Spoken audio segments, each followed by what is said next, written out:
大家安息日快樂，安息日平安。好歡迎弟兄姊妹本堂嘅，亦都係其他堂會嘅弟兄姊妹、慕道朋友都嚟參加今日呢一個嘅可以講話係小型佈道會啦嚇。咁其實呢連續嘅係有3堂，咁就題目呢就係耶穌寫給你的7封信，咁就係利用啟示錄裏邊耶穌寫俾7個教會嘅信息嚟同大家分享。咁我哋好感恩啦，上帝差派佢嘅僕人啦，我哋港澳區會嘅會長湛志凡牧師呢會嚟呢係做呢個主講人，咁同我哋分享呢個信息。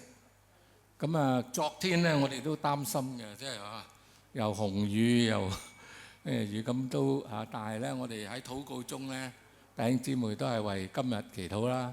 咁我好感恩啦，真係上帝都為我哋安排好嗰個天氣啊。咁今日呢都係比昨日呢好好多。咁所以我相信呢，大家都係咁樣鼓勵到嚟到呢度參加呢個佈道會。咁我相信呢喺呢個途中呢，可能都仲有一啲人呢係嚟緊嘅。咁希望佢哋呢可以好快嚟到啦。咁我喺呢度簡單講一講啦。今日呢一個呢係第一堂啦。咁跟住呢就隔一個星期六下晝就係第2堂。咁呢就唔可以兩個嘅。咁呢就隔2個安息日呢就係第2堂。咁跟住呢再過多2個安息日呢就係第3堂。咁所以呢就總共3堂。咁每一次呢都係喺3點鐘到4點半左右。咁點解3點鐘呢？因為我哋都方便其他堂會嘅弟兄姊妹慕道朋友都可以嚟到參加。咁所以希望盡量鼓勵。咁希望今日聽咗之後呢，你哋返到去你嘅堂會或者你嘅屋企嘅屋企人或者係工作嘅朋友職場嘅朋友都可以歡迎佢嚟參加嘅。唔緊要，今日呢堂冇嚟，仲可以下2堂嚟都得嘅。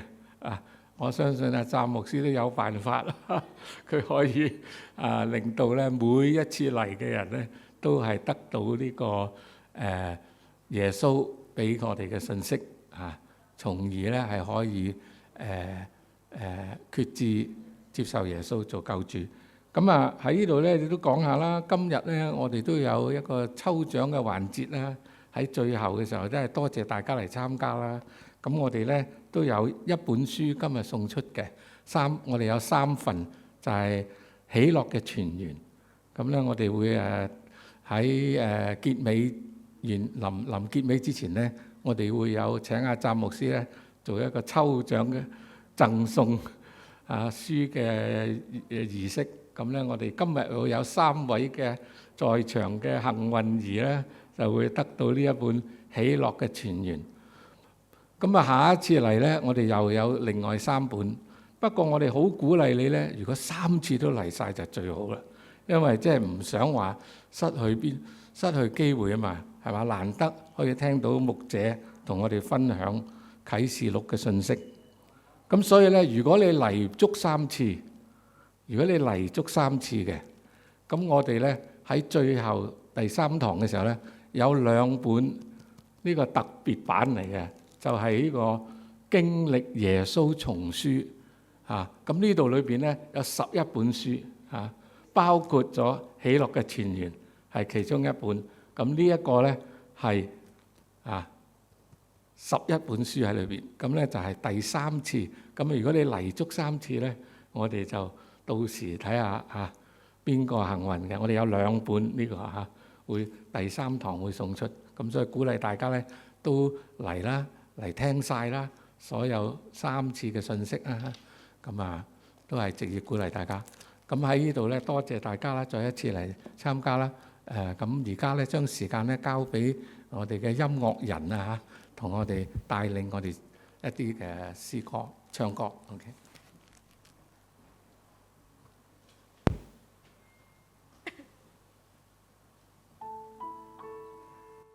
好高興嚟到佈道會嘅第一天，我哋都用詩歌去讚美我哋嘅上帝。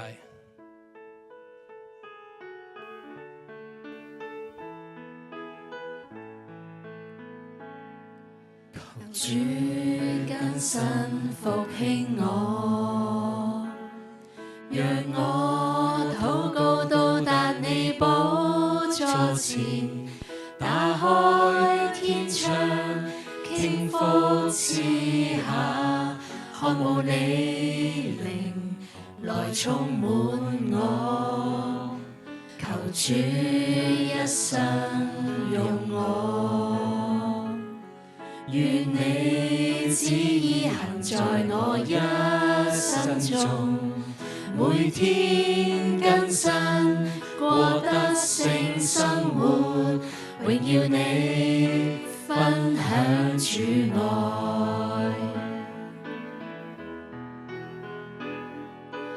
我的心與我靈，願意一生尊你為大，獻我心，獻我靈，讓我進到你慈愛居所。我的心與我靈，願意一生尊主為大，獻我心，獻我靈，燃亮我，再次復興我。我哋好感恩上帝，讓我哋倒空我哋自己，讓我哋讓聖靈充滿我哋。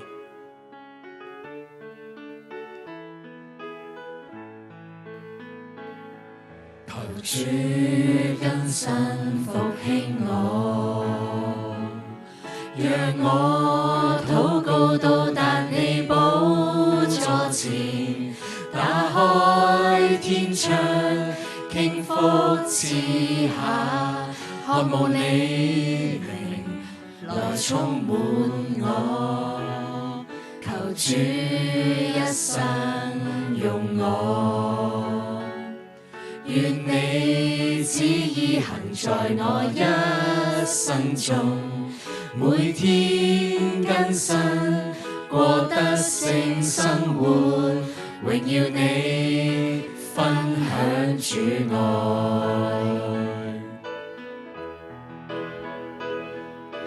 我的心與我靈，願意一生尊你為大，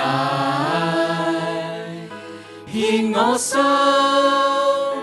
獻我靈，讓我進到你慈愛居所。我的心與我靈，願意一生尊主為大，獻我心，獻我靈，燃亮我，再次復興我。喺呢個時刻，我哋邀請大家一同起立，用你哋嘅歌聲一同讚美我哋嘅天父上帝。我的心，我的心與我靈，願意一生尊你為大，獻我心，獻我靈，讓我進到你慈愛居所。我的心與我靈，願意一生尊主為大，獻我心，獻我靈，燃亮我，再次復興我，燃亮我，再次復興我。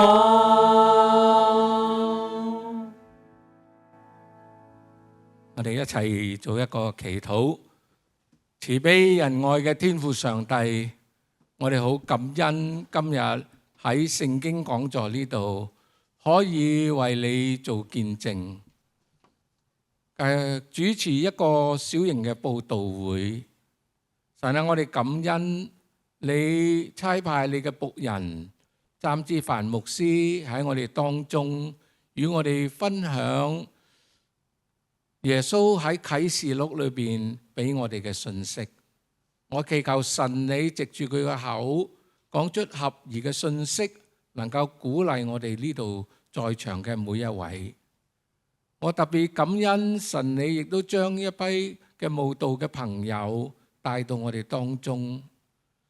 我哋感恩神你將要認識耶穌呢一個嘅思想係俾咗佢哋。我祈求神你而家就與佢哋同在，感動佢哋能夠聽得明白今日嘅信息，能夠知道上帝係愛佢哋嘅，知道上帝好希望佢哋都翻去上帝嘅懷抱裏邊，成為你嘅兒女。所以神啊，我哋而家將呢一個嘅佈道會，仲有喺呢個會堂裏邊嘅每一位交託，求神你與我哋每一位同在，帶領我哋，祝福我哋。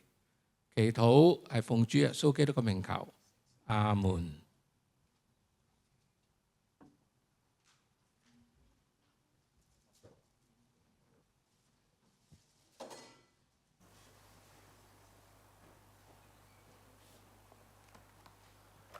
好，各位主內嘅弟兄姊妹，各位朋友，午安係嘛？咁啊，開心同大家一齊呢，能夠喺度分享上帝嘅話語。咁啊，今日題目呢就係耶穌寫給你嘅7封信係嘛？咁所以呢，你會過嚟。但係如果話湛志凡給你7封信，咁你可能唔嚟啊。所以呢，要睇下個信嘅對象係邊一個嚇。咁呢個係好重要。如果你係對呢個人有興趣或者係重要嘅，咁啊當然佢俾你嘅信呢就係比較重要啦，係嘛？或者我哋話把聲係咪轉咗啊？大家聽唔聽得舒服啊？聽到舒服喎？OK， 好，咁咧就所以呢，信要睇下邊個寫嘅，咁當然要睇下個內容係乜嘢，係嘛？咁啊喺呢一個嘅原本咧，我就諗住咧，我哋坐低一齊去研究下，因為信即係點樣講啊？好珍貴嘅嚇，即係而家呢個時代可能嗰個即係大家寫信咧，應該冇乜幾何啦，係嘛？即係寫 email 啊，簡簡單單啊啲嘢。咁啊，以前寫信咧就係即係常見啦，係嘛？但係亦都唔係成日寫嚇，係重要嘅事先寫嚇。但係當你收到呢個信嘅話咧，其實就係即係好珍貴嘅。咁我記得即係當然嗰啲已經唔係信啦，係嘛？即係屋企人寫信咧，其實嗰時咧都好重視嘅嚇，尤其一啲係鄉下啊或者海外嘅信咧，咁係好珍貴嚇。咁啊現代就少寫嚇，但係有時寫嘅一啲嘅心意卡，咁啊亦都係好珍貴嚇。我覺得比一啲即係 WhatsApp 寫嘅咧，雖然都係好重要嚇，不過咧就冇得留起佢啊嘛。咁我記得我離開元朗教會嘅時候咧，就收到一個盒裝住好多嘅信嚇，裝咗好多嘅一啲嘅信息嚇，啲弟兄姊妹係寫俾我嘅。我今日仲留喺度間唔中搬嘢時見到又會攞出嚟又睇一番咁啊，呢一個咧都代表我自己一個成長嘅一個嘅時間嚇。咁當中有好多嘅鼓勵，有好多嘅即係感動嘅地方。咁所以將封信留低咧，其實係一個好難得嚇。雖然有時會忘記咗有呢啲信，係嘛？當你忙碌嘅時候咧，真係唔記得咗噶啦。但係有時候你突然間見到咧，咦？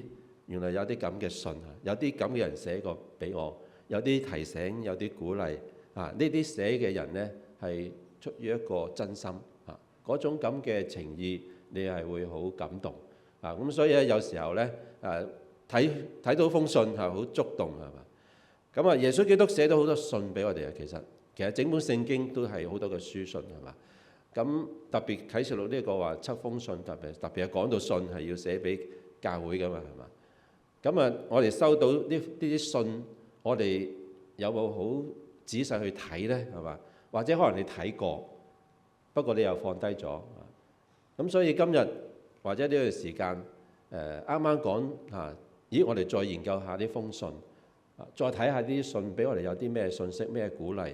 咁所以今日可能在座當中有啲你已經睇過，甚至你對呢封信好熟悉但亦都有啲朋友你可能第一次睇第一次聽咁所以我哋唔緊要，我哋一齊希望呢封信呢係直接對我哋講，因為耶穌基督係講到係寫俾我哋嘅每一個人都有份嘅。咁所以當我哋唔同嘅人去聽到，可能有唔同嘅領受，有唔同嘅一個反思，但係我相信喺當中呢會俾我哋好多嘅鼓勵。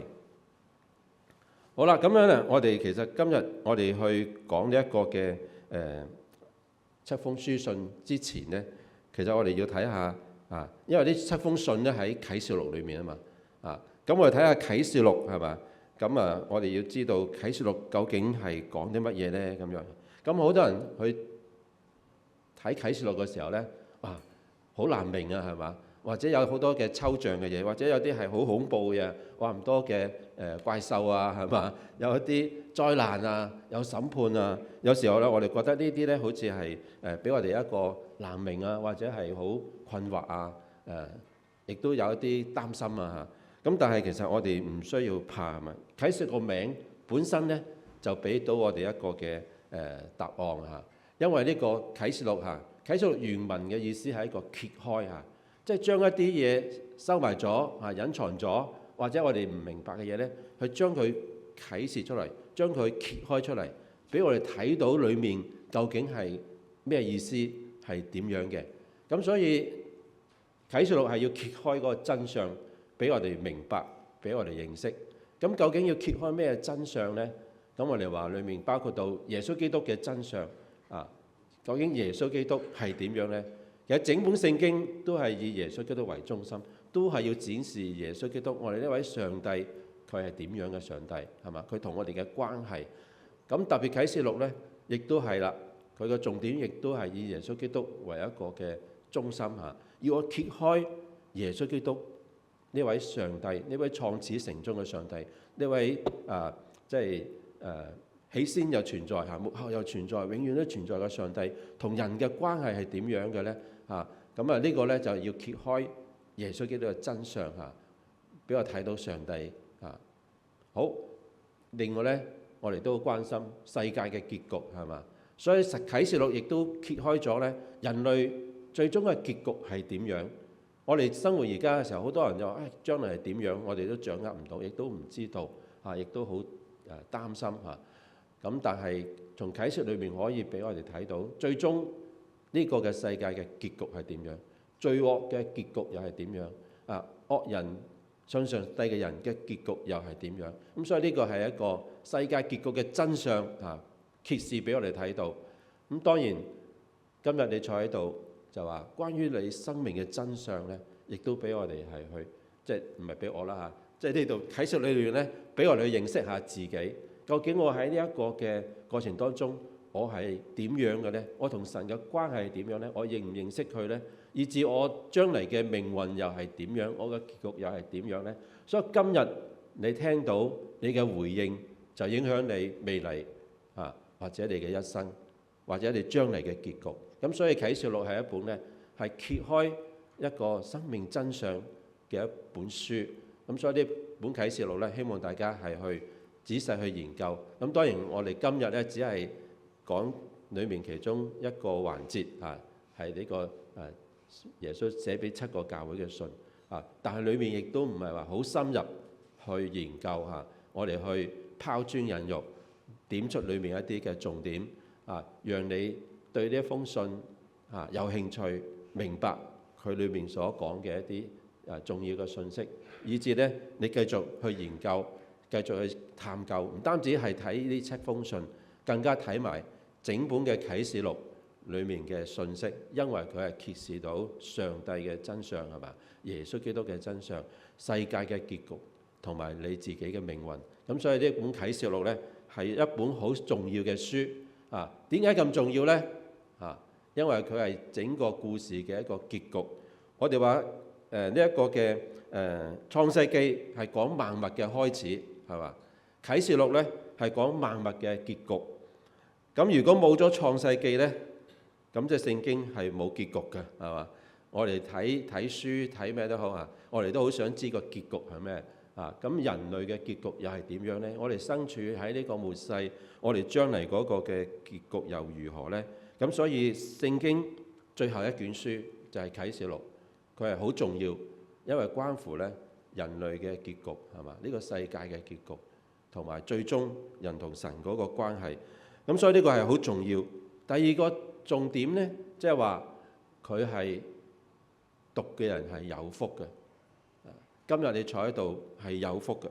當你願意研究啟示錄係有福嘅，因為啟示錄一開始1章3節嗰度呢，佢話念這書上嘅預言同埋聽見又遵守其中所記載，都係有福嘅，因為日期近了。所以呢本書係咁多本書裡面唯一呢，一開始呢，好快呢，佢就話俾你聽，讀呢本書嘅人係有福啦，係嘛？有福啦，因為呢，如果你聽到又遵守嘅話呢，咁呢你就有福啦，因為嗰個叫做結局近了係咪？即係時間係好迫切啦。所以今日我哋把握時間去認識呢本嘅啟示錄係非常之重要。第三樣呢，就話喺啟示錄當中呢，好重要一個信息。我哋之前話係講耶穌噶嘛，係咪？如果想耶穌基督喺耶穌基督喺個善惡鬥爭之中呢，係一個嘅過程嗰個結果，而個結果已經知道咗啦。佢就係呢，耶穌已經勝咗贏咗啦所以呢個結局雖然我哋未去到最後但係一個好重要嘅結果呢，你就知道耶穌係贏咗，即係善惡當中、善惡鬥爭之中呢，勝利嗰個係耶穌。咁所以我哋相信耶穌，跟從耶穌係跟從一個咩勝利者掌管生命嘅一個王，同埋佢係戰勝罪惡、戰勝死亡嘅一位。咁所以我哋跟從佢呢，我哋就有信心。即使我哋今日會面對唔同嘅困難呢，但係我哋唔怕，因為耶穌已經勝過呢個世界。咁所以呢個係好重要嘅。最近世界盃大家有冇睇啊？啲時間都好挑戰係嘛？咁我又膽粗粗又去睇下，即係總之係有免費我就喺屋企就睇啦，係咪？但係嗰時都係3-4點。咁雖然平時都唔係好睇世界波世界盃，咁但係咧有機會去睇下世界一流嘅球隊去比賽，都係一個可以去關心嘅事情係嘛？咁點解啲人3-4點去睇啊？其實晏啲都有啲睇㗎啦，係嘛？遲啲都會知嘅結果㗎啦，係嘛？但係你就睇下，哇！喺當中呢，你未知結果時候嗰種咁嘅即係期待或者係當中你會有一個好緊張你好渴望你自己支持嗰隊贏係嘛？咁但係未知個結果嘅時候呢，未到最後一分鐘你都唔知最後個結果點樣，哇！嗰種心係好忐忑嘅，係嘛？好唔知點嘅又有興奮，又有緊張，又有失落，係嘛？哇！咩嘅情況都有咁當然你真係唔知邊個贏㗎嘛咁個心情唔同。咁今日我哋睇呢一個世界嘅結局，或者我哋話善惡鬥爭裏面，上帝同撒旦之間嗰個鬥爭呢，其實我哋就知道咗個結果係上帝贏咗，耶穌基督贏咗。你唔使擔心個結果，不過過程仍然係好精彩，好多挑戰，好多嘅結果會出現。主要你能夠認清楚去站隊站邊嘅站啱，你先至會咩㗎嘛？而家話俾你聽，邊個係勝你會唔會係去願意去企喺勝利嗰邊呢？但係你相唔相信呢？呢個就係好關鍵。好啦，咁所以啟示錄係好重要。咁而家呢，即係話啟示錄裏邊一個好重要嘅一個章節我哋話金鑰匙一個重點嘅一個經文呢，就係喺1章19節嗰度講到呢，耶穌說：所以你要把所看見的事、現在的事和以後將要發生嘅事呢，都寫下嚟。咁即係話，其實啟示錄裏面呢，就係呢句話呢，呢個關節係一個好重要嘅嚇，係一個係關係到咧呢個整個嘅即係啟示錄裏面所包含嘅內容嚇。咁首先我哋講下一個係話裏邊所叫做咩看見嘅事係嘛？當耶穌基督我哋嘅即係天父上帝將呢個信息話俾約翰去聽，要佢寫出嚟嘅時候咧咁你睇翻第1章你就睇到啦嚇。咁嘅時候咧有聲音同約翰講嚇。咁約翰聽到聲音之後，佢擰翻轉頭去睇嘅時候咧，就睇見咩咧？呢度我就唔詳細去講啦嚇。因為睇到耶穌基督係嘛，呢個人子係嘛，佢嗰個嘅情況嚇。咁呢度講到佢要約翰將見到嘅嘢咧係寫落嚟。其中一個係好直接就講到約翰係見到啲乜嘢？見到喺即係天上邊耶穌基督佢嗰個嘅形象係嘛？咁呢個係一個好重要嚇。當約翰喺呢一個北摩島係去寫呢個啟示錄嘅之前係嘛？親眼見到榮耀嘅基督嘅形象呢個咧讓佢睇到，讓佢更加有信心去面對未來。咁呢度叫約翰寫落嚟，亦都係俾當時嘅教會嘅人睇到。或者將嚟我哋末後所有嘅人睇到咧，原嚟我哋呢一位耶穌基督佢係點樣嘅佢喺榮耀當中。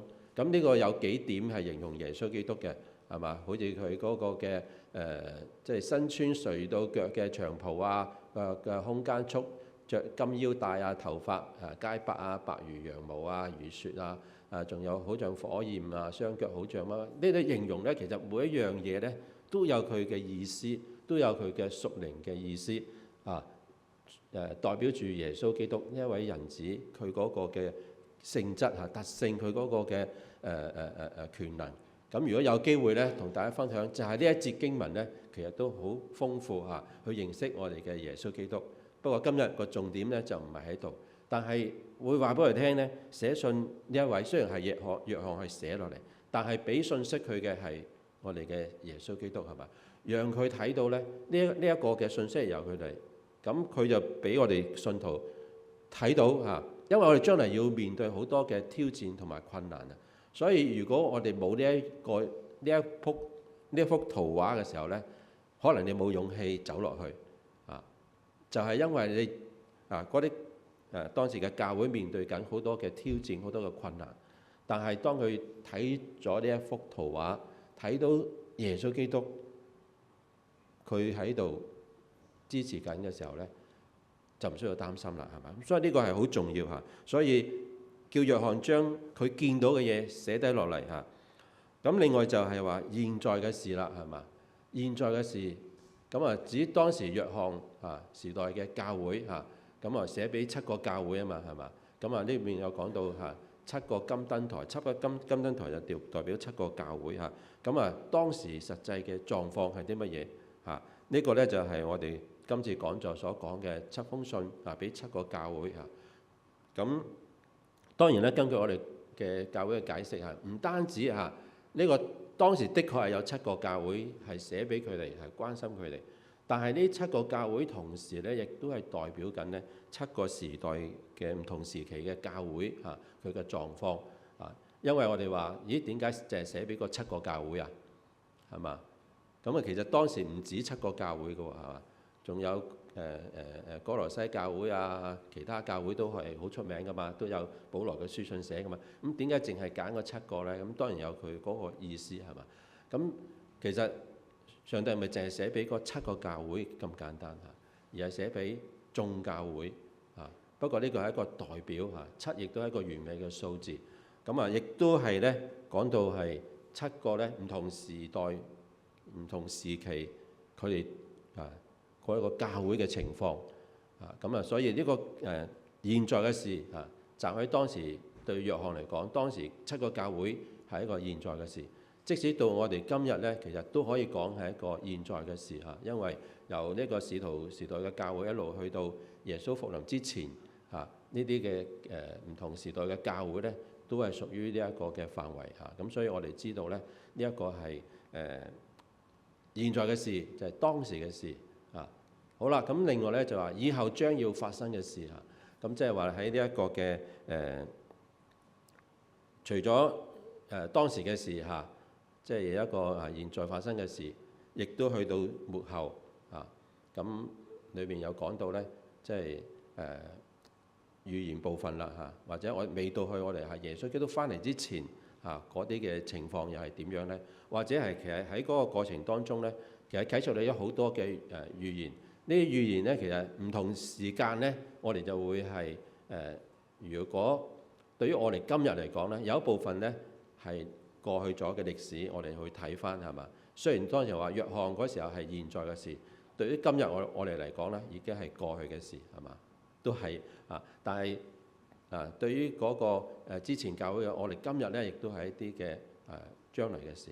我哋睇翻啟示錄咧，其實除咗我哋有七封信啦，又有七印啦，各方面嘅唔同嘅七碗啊等等嘅一個嘅即係象徵性嘅信息嚇，裏邊亦都係會講翻唔同年代啊佢哋嗰個嘅善惡之爭嘅發展啊等等嚇，特別係提到將嚟嚇我哋末後要發生嘅事咧，就更加係清楚係記載俾我哋睇到嚇。咁所以呢幾部分就係構成咗啟示錄呢一個嘅呢本嘅書，係上帝俾我哋喺末後一個好重要嘅信息。咁今日我哋只係講其中嘅一部分係嘛？咁但係咁樣都好咧，即係裡面當中有一啲好重要嘅信息，我哋係要知道係嘛？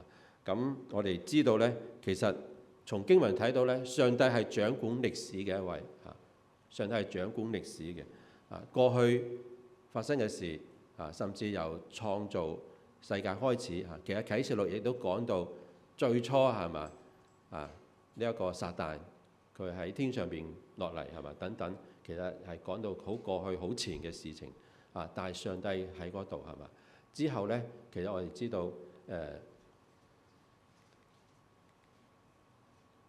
上帝更加關心現在嘅事，或者現在嘅我哋當時係點樣呢？上帝唔係只係一位歷史嘅上帝，耶穌唔係一個歷史嘅人物耶穌亦都唔係咧佢我去預備地方啦，咁走擺低我哋，咁上咗天係嘛亦都唔係。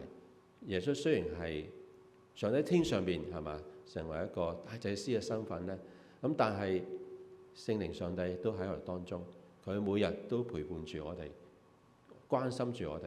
所以呢啲嘅信咧，其實亦都係表達咧，上帝喺當中係嘛，喺個七燈台當中係去遊走係嘛，即係去穿插，係喺我哋當中係關心住我哋，佢明白我哋，佢知道我哋。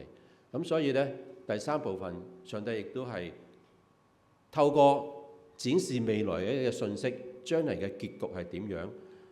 但係呢個過程當中會有好多嘅挑戰，好多困難，佢需要你咧係去預備好。迎接耶穌基督翻嚟，當中唔係咁簡單係嘛？需要係好好嘅預備。當係預備好，能夠係得着上帝俾我哋嘅賞賜。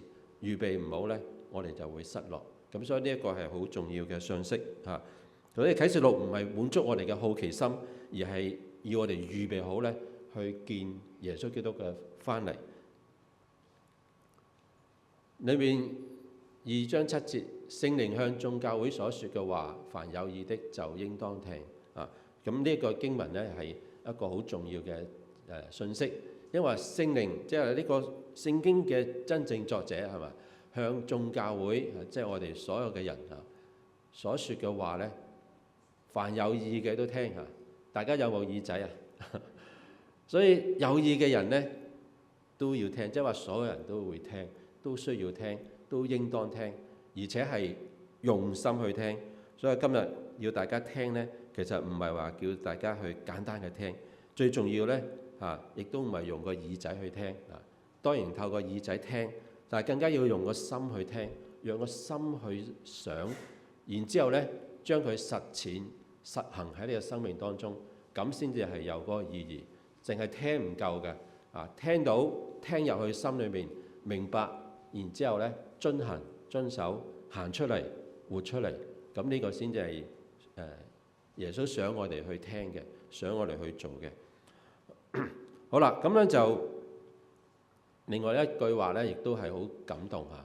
話我知道你嘅行為，咁所以每一個教會裏面咧，上帝都有呢句話，我知道你哋嘅行為係啲乜嘢。即係話耶穌係知道我哋係點樣，佢明白我哋嘅感受，明白我哋所面對緊嘅困難係啲乜嘢，明白我哋嘅軟弱喺邊一度，佢明白我哋嘅掙扎喺邊一度。所以今日我哋弟兄姊妹，可能你有唔同嘅一個處境嚇，你可能係因為工作壓力好大，家庭嘅問題有個困擾係嘛？我哋知道今日好多人都有唔同嘅困擾喺當中嚇。我太太而家就去學人讀下書嚇，去心理學啊、輔導學啊嗰啲嚇。咁佢要實習噶嘛，實習要去關心一啲人啊。哇！有啲即係學生好年輕嘅，佢都覺得係好孤單啊，即係有好多嘅情緒問題啊，或者咩咁。所以話其實今日我哋有好多裡面內心問題，無論你係咩年紀咧，可能都會面對緊。但係上帝話我知道。我知道，我明白，呢個係好重要。好多時我哋最怕咧係人哋唔了解我，唔知道我係乜嘢嚇。有時會講俾你聽，唔係想你點樣幫，而係讓你明白我係嘛，知道我嘅狀況，知道我嘅感受。所以耶穌基督話俾我哋聽咧，佢知道佢點出我哋嘅問題，佢點出我哋嘅嗰個做得好嘅地方，做得唔好嘅地方，然之後咧俾我哋鼓勵，俾我哋咧方法。咁呢個咧就係佢向我哋發出嘅一個好重要嘅信息，佢知道我哋，佢了解我哋，好似大衛，佢睇到上帝，哇！即係好似我知己一樣嚇，佢知道我嘅內心，佢知道我行，無論我行又好，坐又好，咩都好咧，佢都知道。咁呢個就係上帝無所不知、無所不能嘅上帝，佢了解我哋，明白我哋。好，講咁多前言之後咧，可能去翻呢一個第一封嘅書信係寫俾以弗所教會嘅書信啦嚇。咁我哋剛才都講到嚇，即係呢一個係一個除咗當時以弗所教會真真正正係一所教會，佢有即係呢啲嘅問題，亦都係佢嘅一個問題係嘛？咁啊，但係同時佢亦都代表住咧使徒時代嘅教會嘅整體嘅狀況係點樣啊？雖然每一個嘅每一所教會所代表嗰個嘅年代唔係話好清晰啊，去到就切割嚇。而當中咧，其實整一個嘅過程咧，其實每個時代嘅教會佢哋有佢獨特嘅問題，但係有啲嘅問題亦都唔係只係嗰個時代有嘅啊。其實有啲問題一路去到今日，同樣我哋都有嘅啊。所以唔係話啊係嗰個時代嘅問題唔關我事，其實亦都唔係佢嘅問題，其實亦都係我哋今日所面對嘅問題。所以咧，其實每一個時代或者每一個教會所代表嘅事情咧，我哋都係會有機會係會咁樣。咁所以點解我哋要聽咧？係咪？好啦，咁以弗所呢個地方係羅馬帝國咧，係小亞細亞嗰個省城嚟嘅嚇。咁啊好有名嘅世界一個7大奇蹟之一，一個嘅叫亞底米神廟咧，亦都係坐落喺呢個城市裏面嘅。啊，咁當時咧係由保羅咧喺呢個地方咧建立以弗所教會嚇。咁其實呢個係充滿異教，亦都充滿好多嗰啲叫做學説啊，或者唔同嘅嘢。羅馬佢哋亦都係啲帝王亦都想係被尊重敬拜啊等等。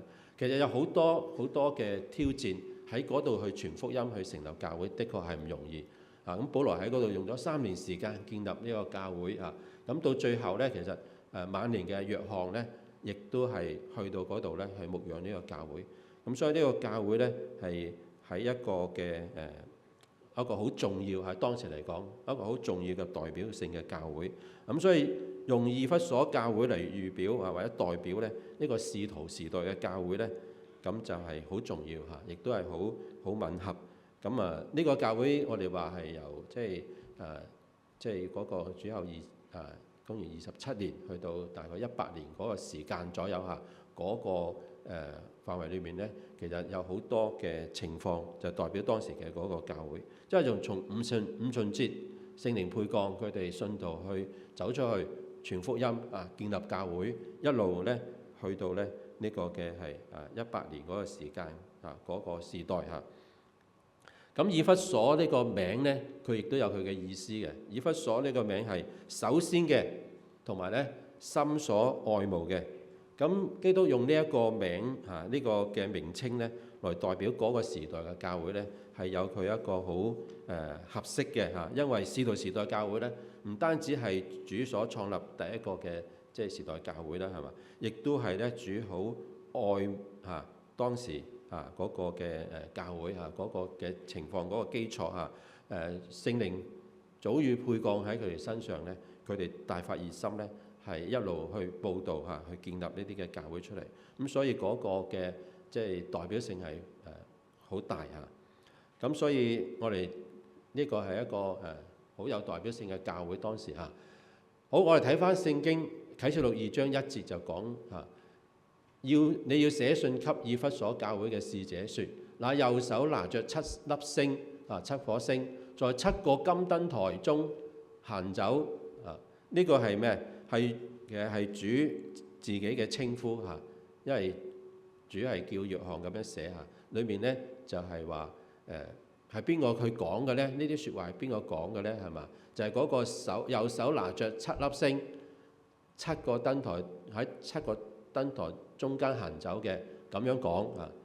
咁其實睇翻每一封書信咧，其實主都有佢自己嘅一個稱呼或者形容嘅，咁係有佢獨特嘅意思。每一個教會都唔同，咁所以喺呢一次對以弗所教會所講咧係講到右手拿着7粒星係嘛？7粒星係咩嘢咧？代表咩咧？7粒星，如果你睇翻第一章最後嗰度就講到呢7粒星係7個教會嘅使者係嘛？7個教會使者，當然教會嘅使者係咩咧？教會嘅領袖係嘛？教會領袖亦都會講翻俾整個教會聽係嘛？咁所以咧其實係對教會所講。我但係特別強調咧，呢度係講右手拿着7粒星係嘛？即係話呢一班教會嘅領袖、教會嘅使者係喺上帝嘅右手當中。右手係咩？係應該用呢個右手係嘛？呢個右手係嘛？係有力量嘅係嘛？係掌管嘅通常聖經或者當時去形容用右手咧係一個有權力、有能力嘅一個代表。即係話上帝用右手掌管住、保護住、引領住呢個教會咁所以喺個時候呢一個上帝話俾你聽係右手掌管住，攞住啲7粒星，唔使擔心，係上帝嘅掌握當中、支持當中咁7個金燈台就係代表7個嘅教會係嘛？7個金燈台代表7個嘅教會。咁金燈台代表咧係發光係咪？喺當時嚟講咧係一個發光嘅地方，傳揚上帝福音、傳揚上帝真理嘅地方咁講到呢一位手裏拿着7粒星嘅呢一位嘅即係我哋嘅人子我哋嘅耶穌基督咧，佢喺呢個7個燈台當中行走即係話上帝喺當中去看顧佢哋，喺佢哋中間咧保護佢哋唔係話離開佢哋所以佢哋當時教會面對好多嘅困難，但係上帝會話俾佢聽，其實你唔使擔心，喺我嘅右手能力保護你哋，我亦都喺你中間行走，我哋就喺你身邊，我係知道你嘅行為，知道你嘅問題，所以俾到當時嘅一個嘅信徒咧係好有嘅一個安慰因為佢呢封信係寫俾當時嘅教會嘅話哇嗰位有能力嘅上帝，我哋嘅耶穌基督係掌管住我哋，帶領住我哋，保護住我哋，佢喺我哋身邊行走，佢知道我哋嘅行為，知道我哋嘅問題。咁所以呢個就俾當時嘅人咧，當時嘅教會咧有好大嘅鼓勵好大嘅得着。好，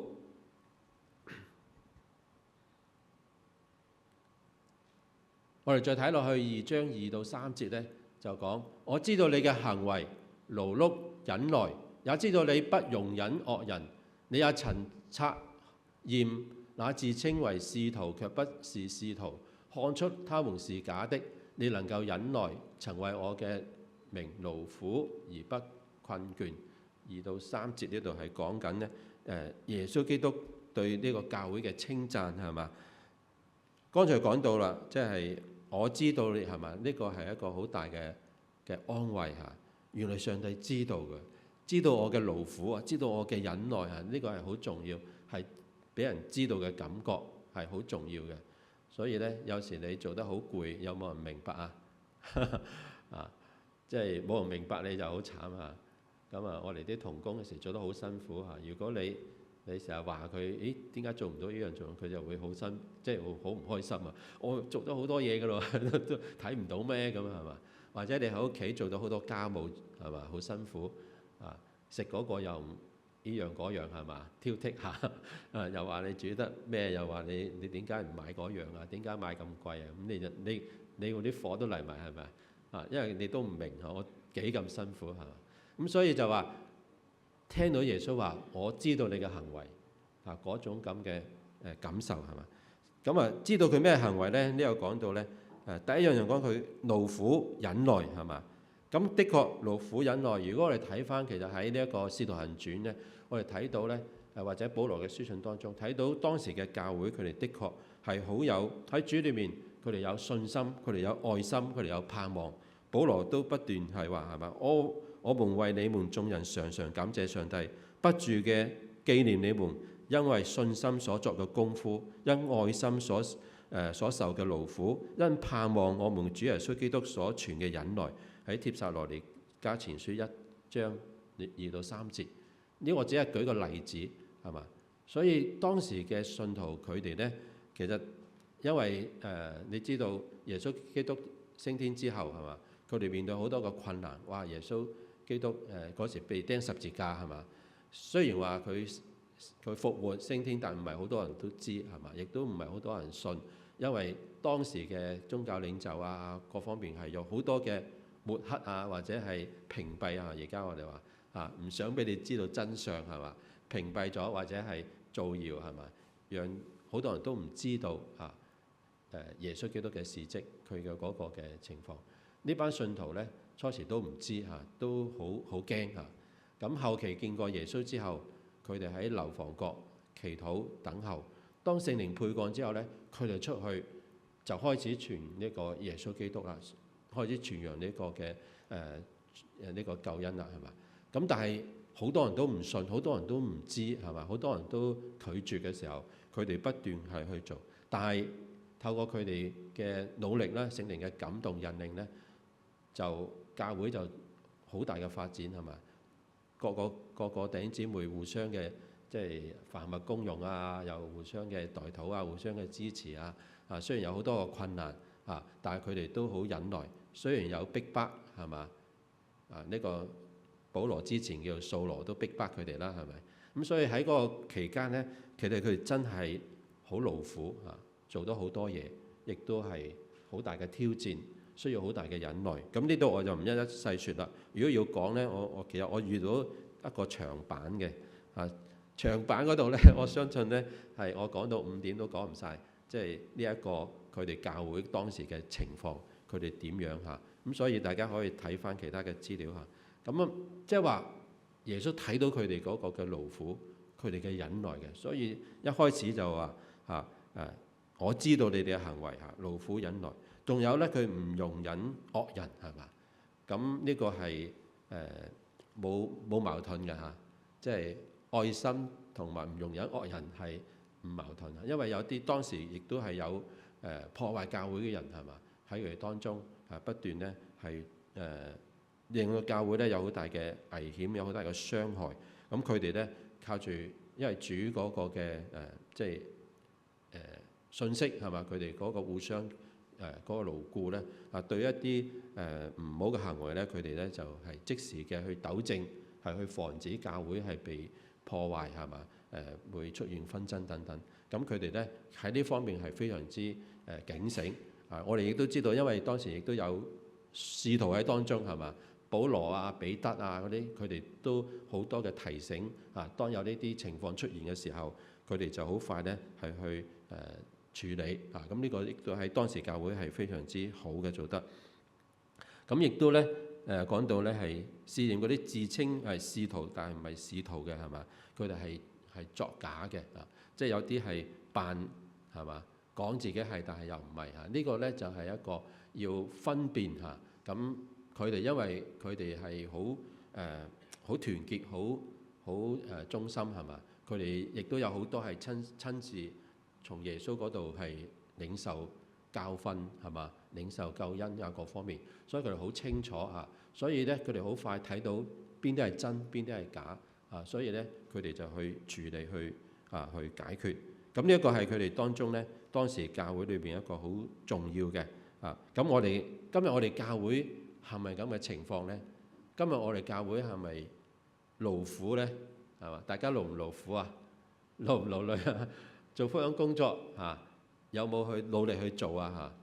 嚇，咁啊呢個係好重要。今日我哋冇當時嗰種咁嘅迫切性係咪？又唔係啊？係嘛？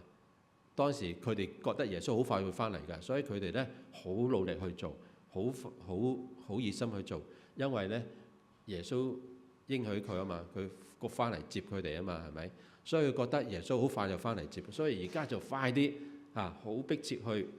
咁今日我哋覺唔覺得有迫切感啊？其實我哋都聽到，喂，耶穌會翻嚟㗎，好快翻嚟㗎係嘛？不過有時我哋又覺得好似唔係咁快喎，好似冇咁迫切喎。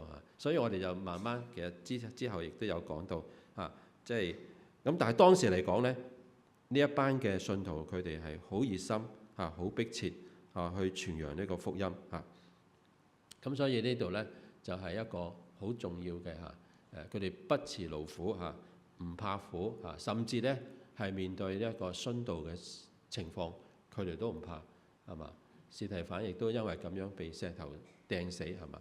所以喺早期嘅使徒時代嘅教會咧，佢哋好多咧都係好忠心嘅、熱心嘅去侍奉即使面對困難，佢哋都唔怕即使有一啲假嘅道理嘅人講一啲唔同嘅，即係叫做咩自稱使徒就唔係使徒嘅人去擾亂佢哋，但係佢哋好快就去識別好啦。咁雖然有講到好嘅嘢係嘛？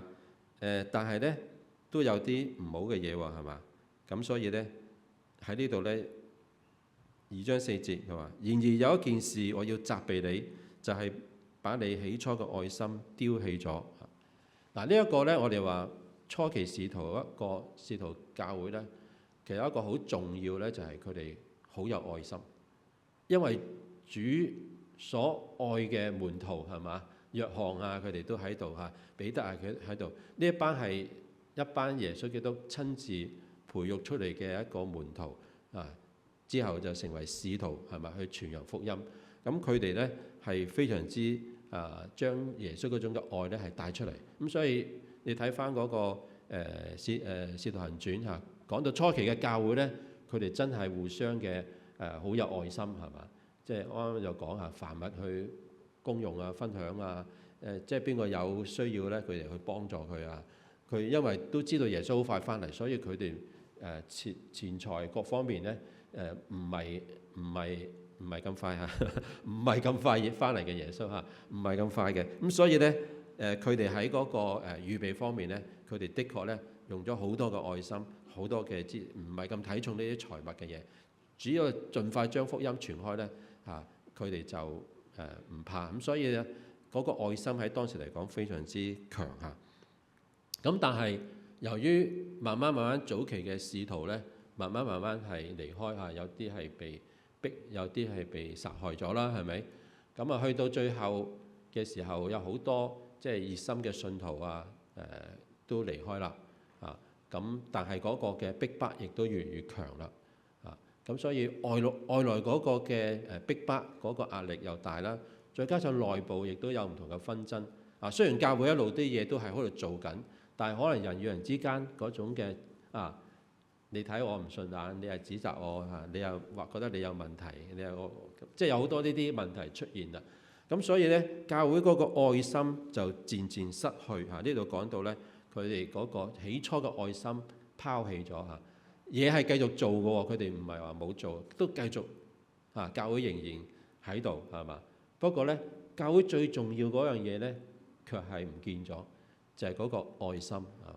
嗰個愛心多咗互相嘅指責，互相嘅一個挑剔啊，慢慢咧就係令到咧教會咧失去咗佢最重要嘅，即係好似耶穌話：啲鹽若失去咗味，仲有冇用咧？係嘛？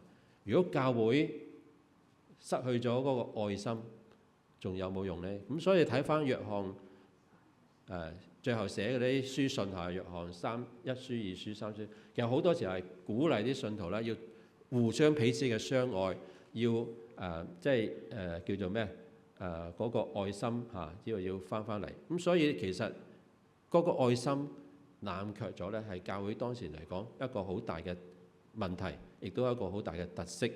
呢樣嘢咧，讓佢哋咧失去做見證嘅機會係嘛？咁所以喺呢度咧，我哋話呢一個好重要嘅起初嘅愛心，唔係嗰種嘅激情啊，而係咧對上帝嗰種單純嘅專一嘅嗰種咁嘅愛嚇。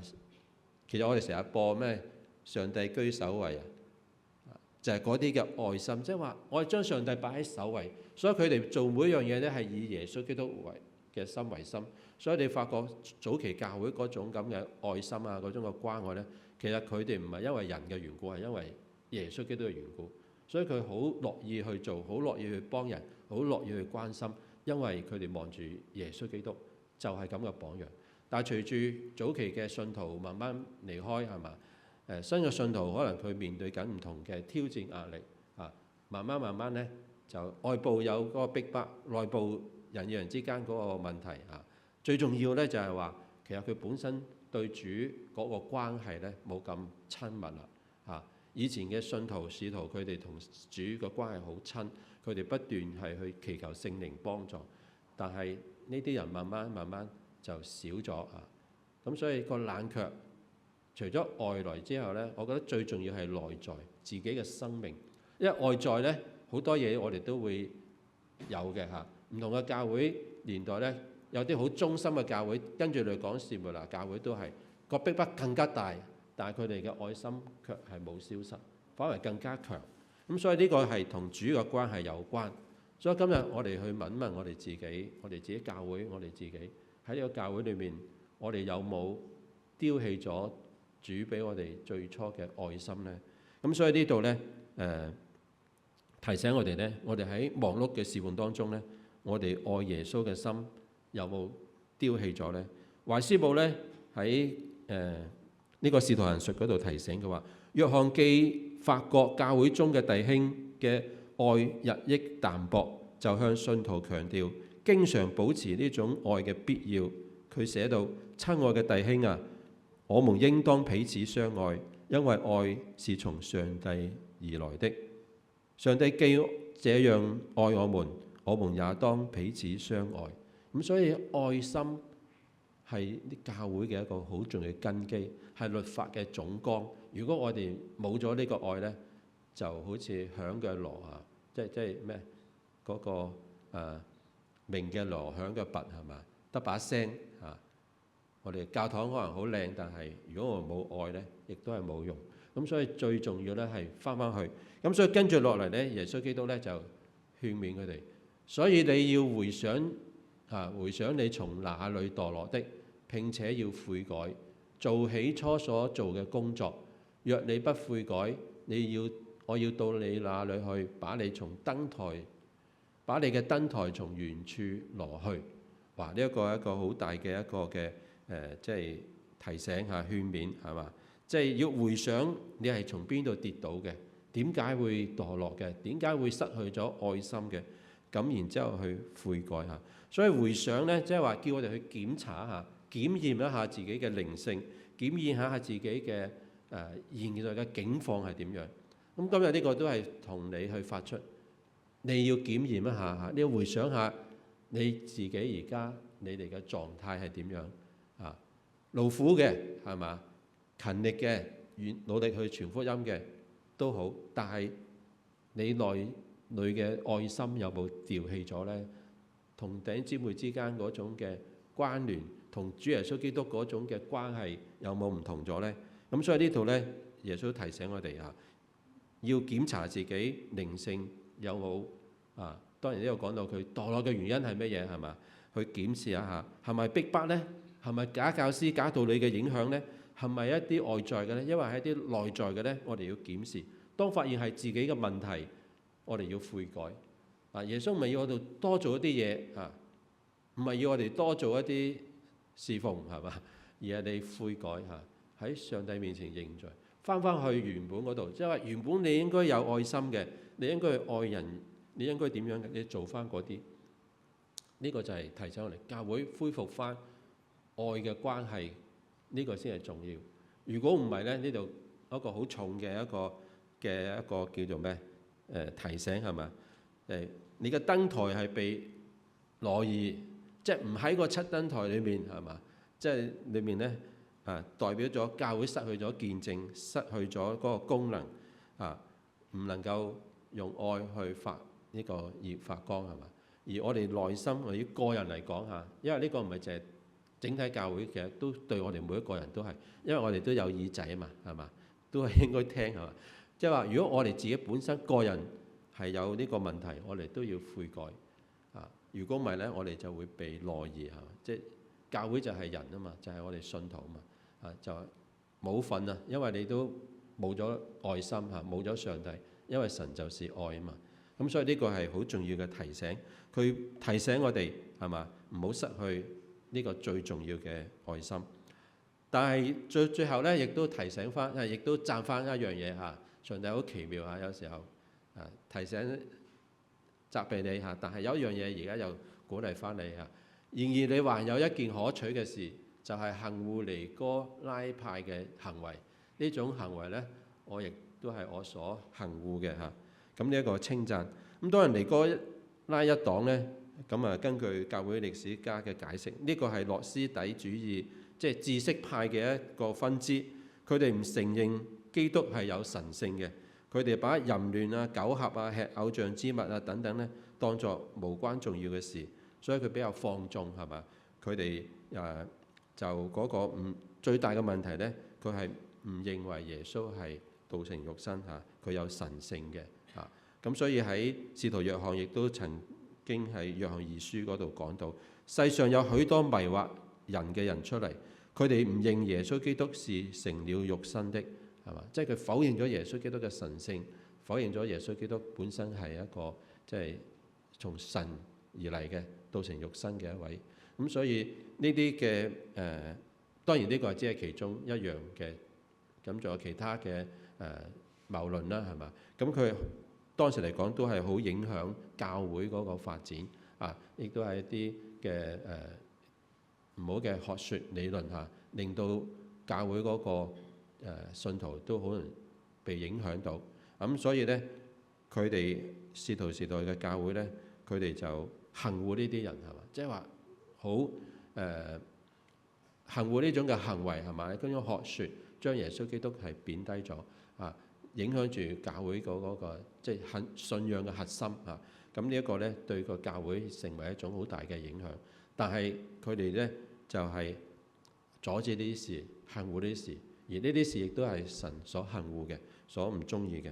咁所以佢哋就係同一樣咧，佢哋就係堅持係嘛，上帝特別堅持耶穌基督係一位神，係一位道成肉身嘅神，同佢哋一齊去俾佢哋嘅救恩。所以當時呢個嘅稱讚咧係非常之係幫助當時嘅教會佢哋堅固佢哋呢一種嘅行為堅固佢哋呢一種保護教會嗰種嘅心好啦，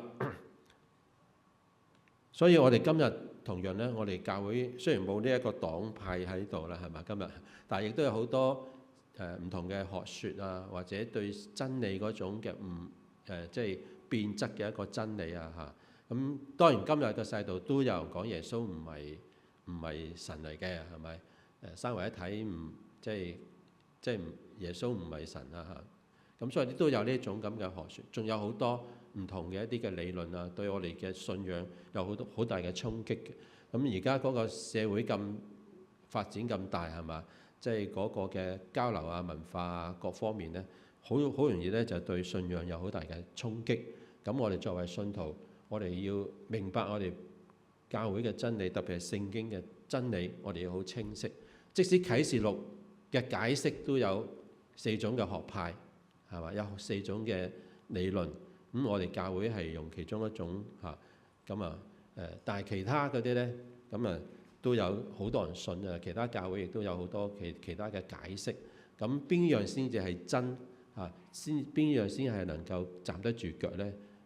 呢個我哋要好清楚去了解啊，以至咧我哋對呢個好清晰，就唔好咁容易俾人影響我哋嘅立場，係嘛？好，咁啊就係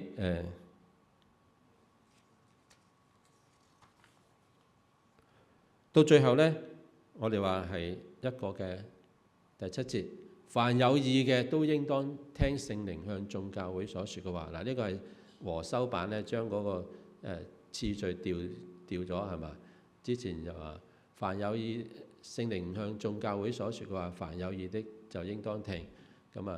新嘅譯本咧就話凡有耳朵嘅都應當聽聖靈向教會所說嘅話，都係一樣啊。不過次序調咗少少啊。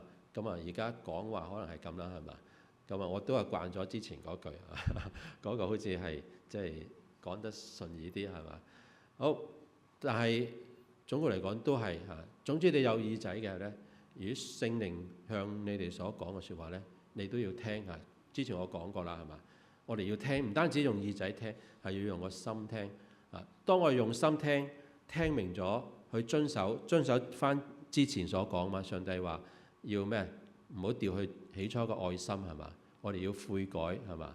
要做翻之前所做嘅嘢嚇。咁所以呢個係好重要。當我哋係能夠翻去之前咁樣，係嘛？我哋咧就會過一個得勝嘅生活。我哋就過一個咧係有上帝生命嘅一個嘅生活。當你咁樣嘅時候咧，你就勝利咗，係咪？好似耶穌基督得勝咁樣。咁然之後咧，我必將上帝樂園中嘅生命樹嘅果子賜給你吃。嗱，呢一個係一個賞賜，係嘛？當我哋守得住我哋自己嘅本心嚇，我哋嘅愛心，呢個愛心從神而嚟，係嘛？我哋靠住主嘅力量去守嚇，唔係靠我哋自己，靠我哋自己係好軟弱，係嘛？上帝要我哋悔改，要去揾翻最初嘅愛心，呢個愛心從神而嚟。當你有呢種愛，你就能夠係有一個嘅改變，係嘛？呢個改變就令到你咧得勝嚇。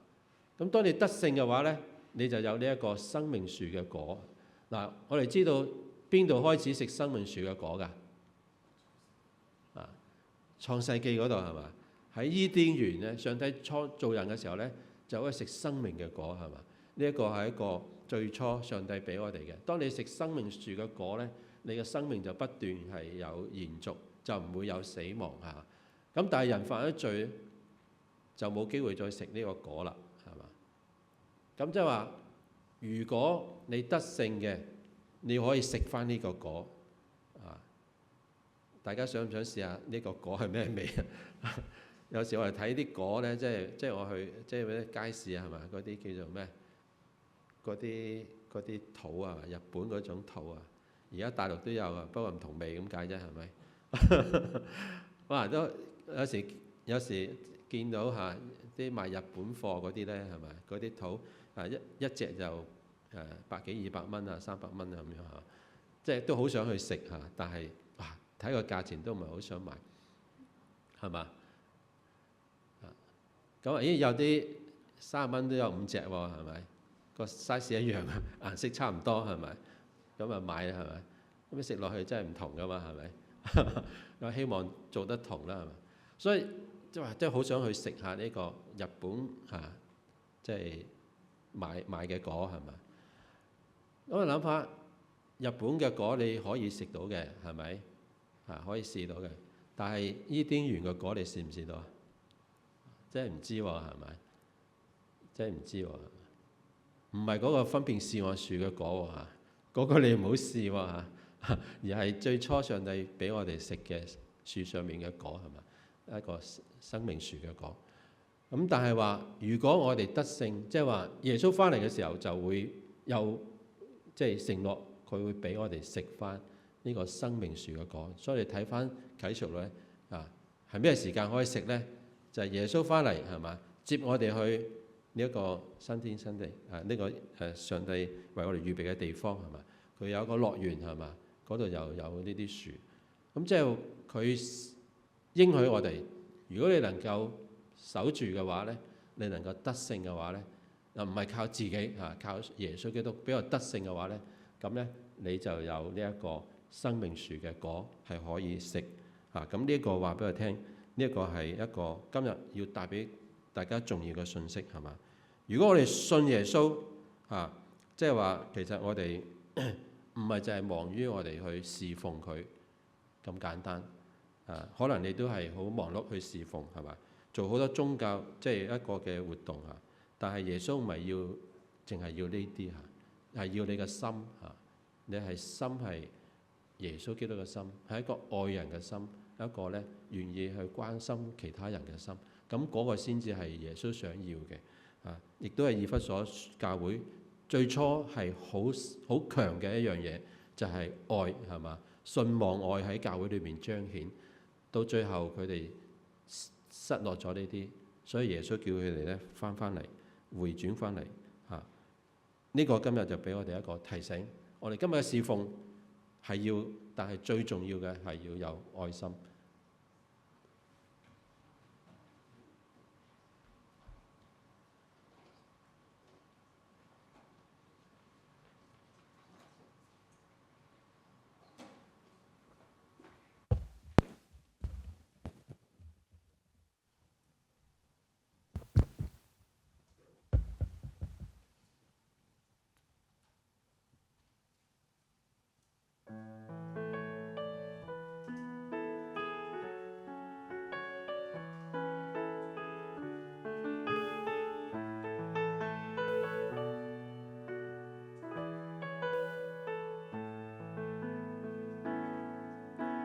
賜下你恩光，照亮我心房，不會再驚慌，為你奔走飄遠方。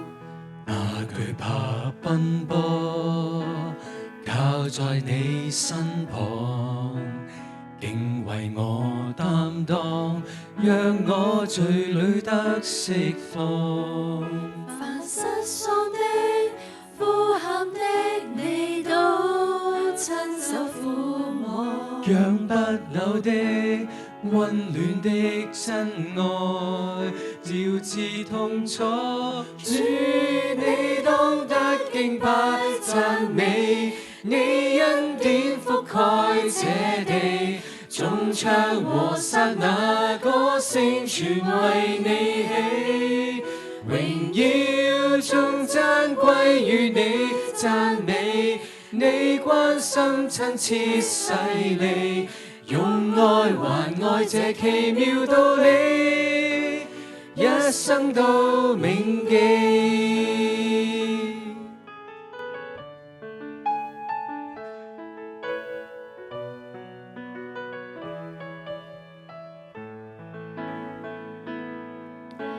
賜下你恩光，照亮我心房，不會再驚慌，為你奔走飄遠方。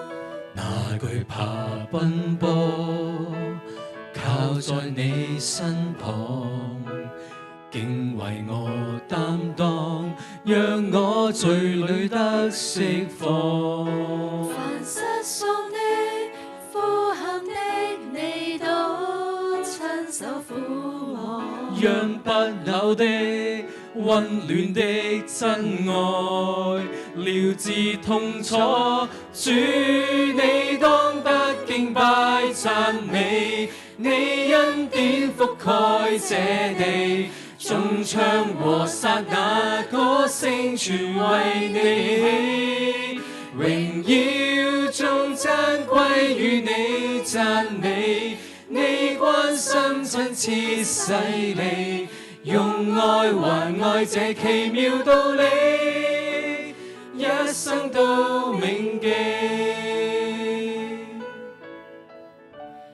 用愛還愛這奇妙道理，一生都銘記。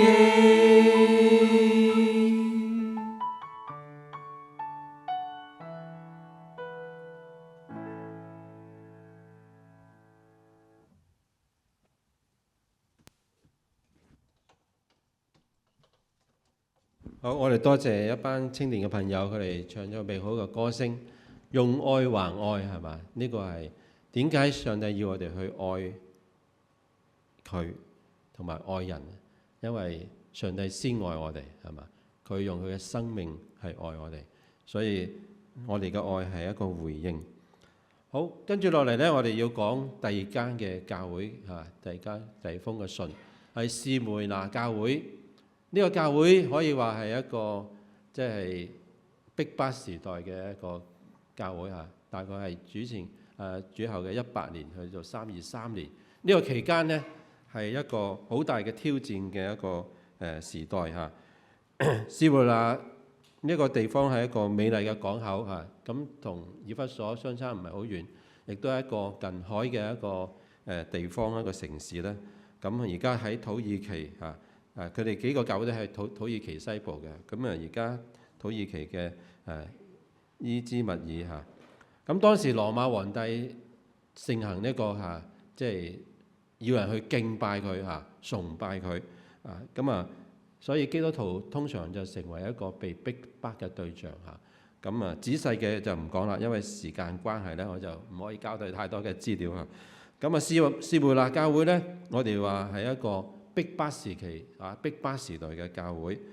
使徒約翰咧離世，去到呢個君士坦丁呢個國王頒布宗教自由嗰個嘅諭旨313年嗰時候頒布咁就結束咗咧對基督教嘅逼迫但係之前呢個時期即係羅馬帝國咧，其實發動過大大小小起碼10次嘅大逼迫基督徒咧係因為唔拜凱撒而遭到屠殺等等，所以喺嗰個時期咧，信徒咧好多都係被迫害被殺害、被屠殺。士梅拿呢一個嘅名咧係咩意思咧？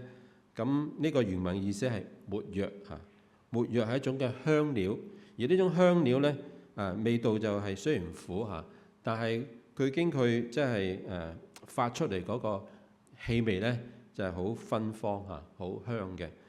越係壓佢咧，即係搓佢咧，佢啲氣味就越濃郁我就未聞過呢啲沒藥啦，係嘛？不過我就去捽過嗰啲叫做百花草用嚟做百花油嗰啲草西貢有好多呢啲嘅草唔起眼嘅，唔係好靚你聞佢都冇味嘅，但係你將佢搣碎咧，捽佢咧，哇！就一陣嘅百花油味，好濃郁有時行山行到攰索一索咧就哇醒一醒聽日都係幾好嘅一個方法我相信抹香咧，佢嗰個味道係即係更加濃郁咁所以有一個嘅意思係嘛？即係你越壓佢咧，啲香氣就越濃就越大。咁即係話呢一班嘅信徒咧，當時越被逼迫、越被殺害咧，佢哋嗰個信心、佢哋嗰個嘅見證就更加大、更加強咁所以係一個越係被迫害咧，就越發出馨香之氣呢一個真係唔容易㗎，係嘛？有時所以話我哋之前講嗰個愛心，即係以弗所佢愛心失去咗係咪外部嘅壓力令到佢哋愛心冇咗咧、少咗咧？其實唔係嘅，呢個外力咧，其實唔係真正影響佢失去愛心嘅一個關鍵。因為你睇下士梅拿係嘛？士梅拿教會佢哋嘅信徒越係逼迫，佢哋越係咧忠心係嘛？咁我哋之前都有聽過啦，即係近代啲即係我最熟悉嘅黃兆堅牧師咧，今日都仲喺我哋港澳區係嘛？佢嗰時候又係受逼迫係嘛？所以內地都有一段時間，佢哋嘅信仰被逼迫信徒被迫害嘅時候，但係佢哋嘅信心冇因為呢啲逼迫而去放棄嚇。咁所以呢個咧係一個好重大嘅一個嘅即係鼓勵啦，俾咧我哋今日我哋雖然咧我哋冇呢類嘅逼迫嚇，但係咧呢個亦都俾我哋一個嘅提醒嚇。我哋睇翻呢啲嘅先賢，佢哋忠心去為主，即使生命受到好大嘅挑戰，甚至被殺害咧，佢哋都冇變佢哋嘅信心，佢哋嘅愛心。所以俾我哋一個好重要嘅功課。其中一個例子咧，士梅拿嗰個嘅主教啦，或者監督啦嚇，佢係呢一個約翰嘅門徒嚇門生嚇。咁佢喺公元155年啊，咁啊佢係喺86歲嘅時候咧，佢俾人捉咗嚇，被捕啦。咁羅馬當時嘅總督咧就勸佢啦：只要你咒罵基督嚇，我就放你嚇。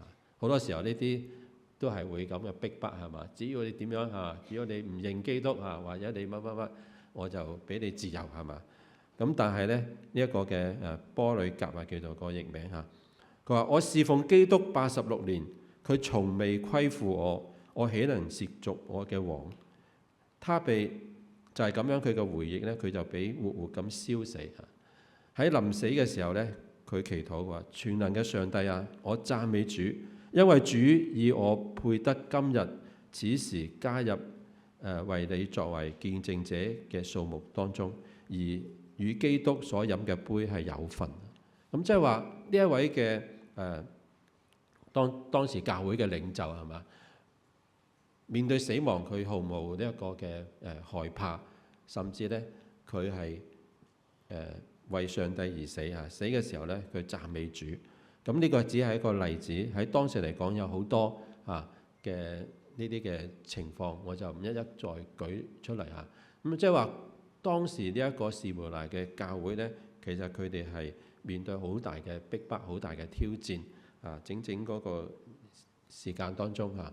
好，我哋睇翻裏邊嘅經文啦，2章8節，你要寫信給士梅拿教會嘅使者，説：那首先的、末後的、死過又活了的。這樣説，呢個係講耶穌佢自己介紹佢自己係嘛？佢係點樣㗎？首先嘅、末後嘅、死過又活過嘅嚇。咁啊呢個咧就係一個顯明，主係宇宙嘅一個創造主，亦都係一個統治嘅，即係一個王係嘛？從開始到末後咧，佢都係我哋嘅神嚇。咁佢喺一切嘅遭遇當中咧，都係我哋嘅一個，即係佢都在係嘛？佢係因為佢係首先嘅，亦都係末後嘅。咁所以呢一個稱呼咧，係俾當時面對緊患難、受緊逼迫嘅人一種嘅鼓勵，一種嘅保證。因為原來我哋嘅上帝嚇，我哋嘅救主耶穌，佢從始至終都掌管，都同我哋一齊。你所受嘅苦咧，佢係知道，佢係明白嘅，係嘛？同埋咧，佢都死過，而家又活過嚟。所以唔怕死亡，因為死亡唔係值得我哋去擔心嘅，因為耶穌基督佢都死過，係嘛？但係佢活咗過嚟啦。所以呢班嘅信徒睇到咁嘅鼓勵，佢咪唔怕咯？耶穌都死咗又活過嚟，係嘛？我今日死咗，我又會活過嚟，所以我唔怕死亡，唔係我最怕嘅嘢。咁所以喺當時嚟講，佢哋嘅生命係可以唔使懼怕。因為耶穌基督佢嘅能力可以讓我哋從死亡中復活，所以呢個係帶俾佢哋一個絕對嘅一個嘅鼓勵。所以佢哋點解唔怕死啊？因為死亡唔係最後，係一種榮耀。如果我能夠為上帝而死，高舉耶穌基督，讚美呢個主而死咧，係一種榮耀。所以佢哋係唔怕。所以話咁多年嚟，上帝冇虧待過我。我都願意好似佢咁樣係嘛？佢都為我哋死咯，我哋點解唔可以為佢而死呢？咁所以呢一班嘅信徒呢，喺當時嚟講呢，係非常之嘅忠心嚇。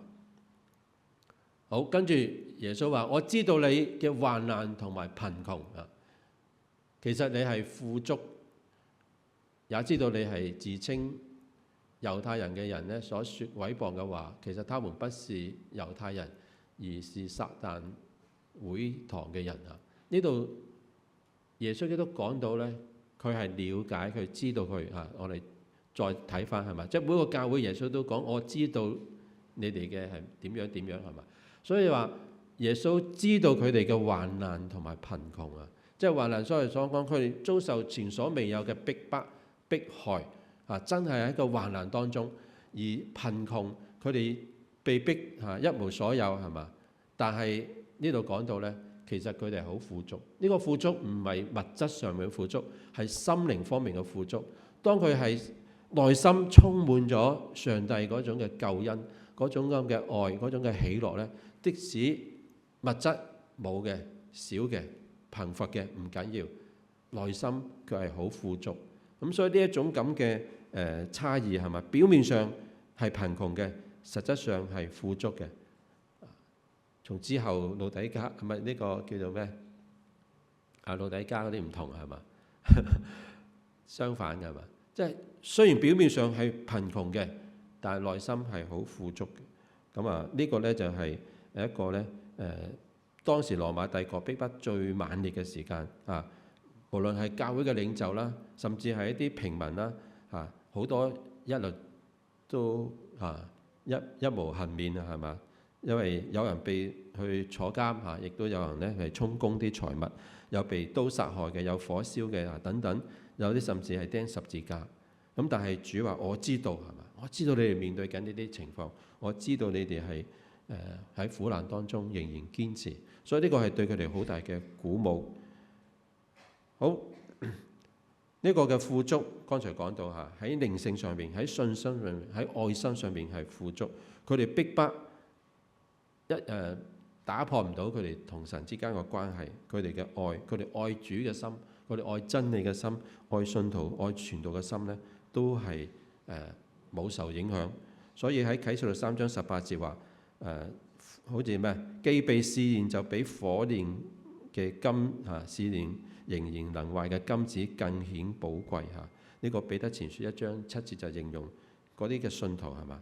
咁同樣呢句話可以應用喺當時嘅教會嘅當中嚇。咁嗰啲自稱為猶太人，其實唔係猶太人嘅呢，係撒但一黨嘅。咁呢個指兩類人啦，一類其實係迫害基督徒嘅嗰啲係屬肉體嘅猶太人。你知猶太人當中呢，佢哋即係包括啲文士嗰啲法利賽人等等，佢哋唔單止迫害咗耶穌基督，釘咗耶穌基督係嘛？佢哋仍然係迫害嗰啲跟從耶穌嘅人。咁呢一班係表面上係猶太人，佢哋係好似係信耶穌、信上帝，唔係信耶穌，佢哋信上帝嘅係嘛？但係呢度講係屬肉體嘅以色列人，即係屬肉體嘅猶太人，佢係表面嘅血緣方面好似係嘅，但係佢個內心佢哋唔信上帝，佢唔接受耶穌基督，所以佢哋表面係，但係實際唔係。同耶穌講到另一班，佢哋唔係猶太人但係佢哋咩？屬靈嘅以色列人屬靈嘅上帝嘅兒女係嘛？即係呢一個係一個好大嘅分別，因為只有信上帝嘅人呢，信耶穌基督人接受耶穌，先至稱為呢一個嘅真正嘅信徒嚇。所以呢一班人呢，係一個屬肉體嘅猶太人去逼迫佢哋，另一班呢，就係話都係基督教，都係信嘅，但係佢哋披住假信徒嘅名但係去迫害嗰啲真嘅信徒因為喺教會裏面侵襲咗啲呢係假嘅信徒係嘛？咁令到佢哋呢係受到迫害。咁呢班人呢，就係喺佢哋教會當中咁成為啲異端邪説佢哋自稱係屬靈人係嘛？其實佢哋係屬撒但一黨嘅呢個喺教會亦都造成好多嘅紛擾好啦，主俾佢哋有啲咩嘅勸慰呢？係嘛？你要將受苦，你不用怕。看魔鬼要把你們中間幾個人下到監裏，使你們受考驗。你們要遭受苦難10日，你們務要至死忠心，我就賜給你那生命嘅冠冕。呢度呢，就係講到不用怕係嘛？怕係一種軟弱嘅信號咩時候我時一怕呢？你就即係其實係就有個軟弱喺度啦係嘛？唔需要怕唔係因為我哋強大，係因為我哋嘅主係嘛？我哋知道有主耶穌基督嘅看顧保守，愛裏沒有懼怕係嘛？愛裏有上帝嘅保守同支持，所以佢哋嘅信心睇到上帝嗰個嘅榮耀係嘛？即係啱啱所講嚇，約翰寫書信嘅時候啊，首先係叫佢寫呢個上帝喺榮耀當中係嘛？嗰個嘅掌管嗰個嘅情況。咁所以上帝賜俾我哋咧，唔係膽怯嘅心，係一個咧剛強仁愛緊守嘅心。咁所以呢度係唔使怕係嘛？即使受到迫害，而且呢個迫害咧係短暫嘅嚇。呢度講10日，當然唔係淨係10日啦，係嘛？10日即係都容易過啦，係嘛？咁我哋知道喺預言嗰個嘅書裏面咧，嗰個時候係嗰個時間一日就等於1年嚇。咁10日咧就係10年嘅時間。我哋知道呢一個嘅計算嘅方法係嘛？咁所以10日咁即係一個10年嘅時間。喺羅馬帝國咧，最後一次咧一個好大嘅逼迫咧，嗰個係經歷大概10年嘅時間嚇。咁呢一個嘅當時嘅皇帝係嘛？佢發動呢個逼迫嚇，焚燒教堂係嘛？守嗰啲聖經等等有啲酷刑咧逼迫呢個基督徒咁用基督徒獻祭等等咧，一個好大嘅患難喺10年期間。當然之前亦都有啲大大小小嘅迫害啦，但係呢一次係最犀利嘅最大嘅10年嘅時間。所以呢個係一個當時寫聖經嘅時候，去到嗰時候都係一個預言係嘛？所以你睇翻個歷史嘅時候咧，我哋睇到呢一個嘅啟示錄係有佢叫做咩？上帝先可以寫到嘅因為一啲嘅預言係去好準確嘅應驗嚇。咁喺嗰度咧就係直至呢個嘅君士坦丁皇帝頒布宗教自由，因為佢都信咗基督教嚇。咁嗰個迫害就係停止咗嚇。咁所以呢度咧係一個嘅上帝俾佢哋一個嘅即係點講一個嘅講叫你唔怕，唔需要怕嚇。咁之前亦都講到佢中間有幾個人下到監裏就係好似幾個人，即係一個，亦都係未必係全部所有人都係咁大嘅迫害啦。咁當中亦都係特別係受到一個嘅監禁等等。咁喺呢個過程當中咧，如果佢哋能夠守住係嘛，佢哋務要至死忠心當佢能夠忠心到底嘅時候咧，佢就賜俾咧即係耶穌就賜俾佢咧生命嘅冠冕呢一個係一個生命嘅冠冕，係代表一個嘅永遠嘅生命，一個永生係嘛？喺永生獲得嘅時候咧，就係一個係極大嘅一個榮譽係嘛？當然呢個真係唔簡單，唔係咁容易去攞係嘛？因為你係經歷死亡嘅威脅、監禁、殺害等等咧，先至有呢個冠冕呢個特別嘅冠冕。咁耶穌亦都話，即係凡喺人嘅面前認我，我在天父嘅面前亦都必認佢。我哋咁樣認就好簡單啦，係嘛？你信唔信耶穌啊？我信係嘛？但係喺當時用個火爐對住你話信我，抌你落去，咁又唔係咁講啦，係嘛？所以喺嗰啲嘅環境下，即係嗰啲咁嘅叫做咩氣氛環境之下，你係咪能夠把持到呢個信仰咧？真係唔簡單所以呢一班至死忠心嘅人咧，佢得着呢一個榮耀嘅冠冕咧，真係唔簡單真係配得所以呢一個係一個好重要嘅。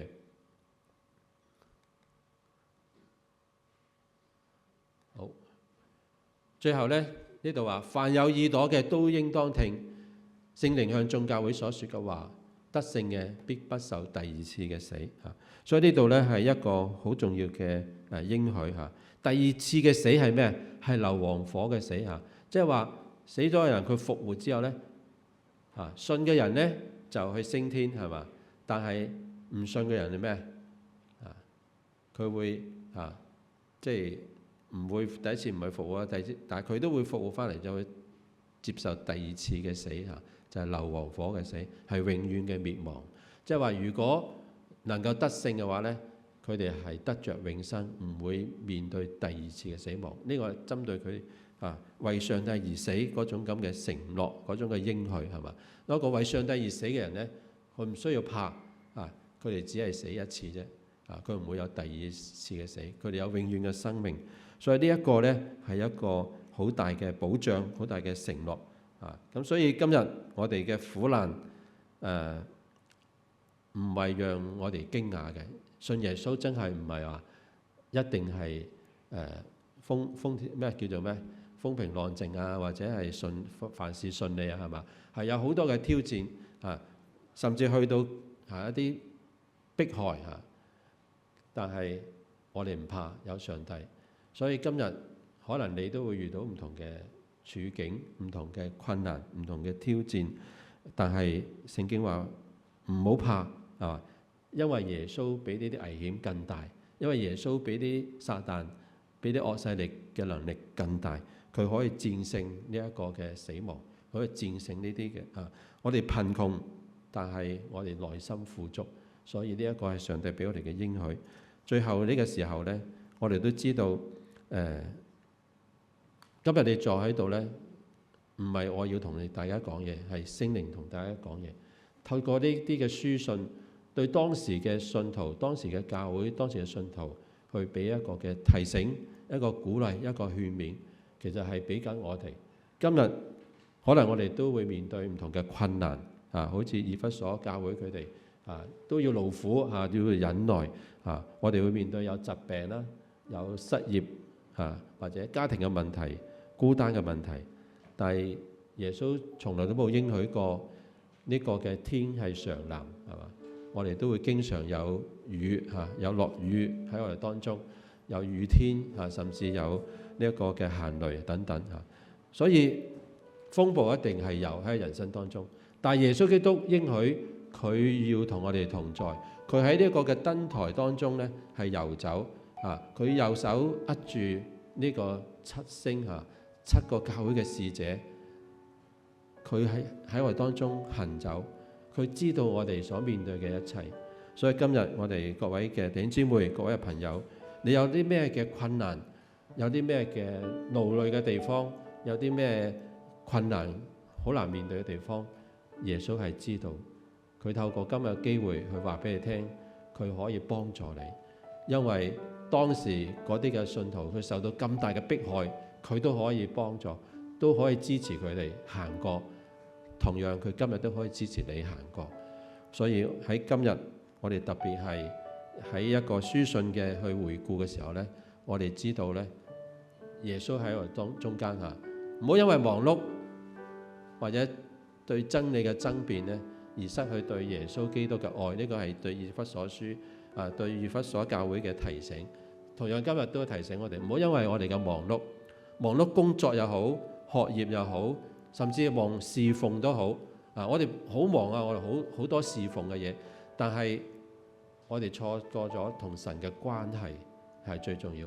或者我哋對一啲真理，我哋好堅持去爭辯去咩弟兄姊妹之間可能出現咗呢個嫌隙造成咗愛心亦都係冷卻。其實最重要係咩呢？我哋係對神嘅愛，同埋對人嘅愛，對你身邊嘅愛。士每拿教會話俾你聽，苦難唔係離我哋好遠。當我哋忠心嘅時候，當我哋堅持喺信仰當中去高舉主嘅時候，撒旦會有好多方法去攻擊我哋，去打低我哋。但係我哋唔需要怕，主要係賜力量俾我哋，亦都應許俾我哋生命嘅冠冕。所以呢兩個教會嘅行為都俾我哋睇到呢，我哋係有需要去主嘅嗰個嘅懷抱裏面呢，係得到支持，得到安慰。所以今日我想同大家發出一個邀請如果你自己覺得有段時間離開咗神，信仰變得冷淡，愛心亦都係冷淡，耶穌就話俾你聽，你要悔改係嘛？要翻返去上帝身邊，要好好嘅侍奉佢。不過上帝唔係要你嘅侍奉其實最重要係要你嘅心。當你有愛心，當你有愛耶穌基督嘅心，愛眾人嘅心，你所帶嚟嘅侍奉就有力量。就有意思。耶穌係要你翻返佢身邊，得翻呢一個起初嘅愛心，係嘛？如果你喺苦難當中，可能你面對疾病嘅困境，或者有其他嘅困難，耶穌話你唔使怕，我與你同在。所以如果你有需要，散會後你可以揾我哋為你祈禱，將你嘅困難、你面對嘅苦況話俾我哋聽，我哋特別為你禱告。今日亦都係有一個嘅呼召，願你真心嘅係去回應，呢個係上帝透過聖靈透過我哋今日嘅呢個講座去話俾你聽。如果你係未認識耶穌，或者未接受耶穌基督，未係成為門徒，未係受浸嘅，但係你話我聽到耶穌對我嘅呼喚，我要去愛翻耶穌基督，因為佢愛我，我願意接受佢為我個人嘅救主，我希望接受耶穌基督為救主嘅，在座當中有冇人你可以舉手下？有係啊，希望接受救主，感謝主，我哋有啊。當然我哋亦都有啲嘅立志卡，如果你真係咁樣表示，除咗你舉手之外呢，你可以剔嚇，然之後寫上你嘅名，你話俾我哋聽，你有咁嘅決志嚇。所以所有有呢張卡嘅弟兄姊妹，唔係弟兄姊妹，我哋嘅朋友嚇，如果你未係浸禮嘅，你話我要接受耶穌基督為救主，你可以剔第一個選項。但係你話我唔單止接受耶穌基督，我要浸禮去表示我嘅決志，你可以喺呢度剔一剔，話我參加下一次浸禮。我知道聖經講座呢嚟緊呢29號應該有個浸禮係嘛？最快29號有個浸禮。如果你話我都想浸禮嘅，你可以剔咁我哋去接觸你，幫你查考聖經，幫你認識耶穌，然之後喺合適嘅時間係啊，所有人都派嚇，所有人都派。我哋有個回應表嚇，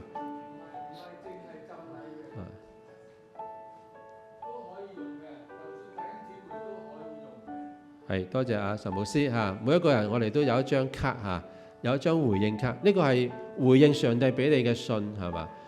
上帝發出一個嘅邀請。雖然你話我而家唔係喺以弗所時代嘅使徒教會喎，係嘛？我唔係喺呢一個士無賴教會時代嗰個逼迫期間嘅教會喎，但係裏邊嘅問題，今日你都會面對嘅，你都會面對呢勞苦係嘛？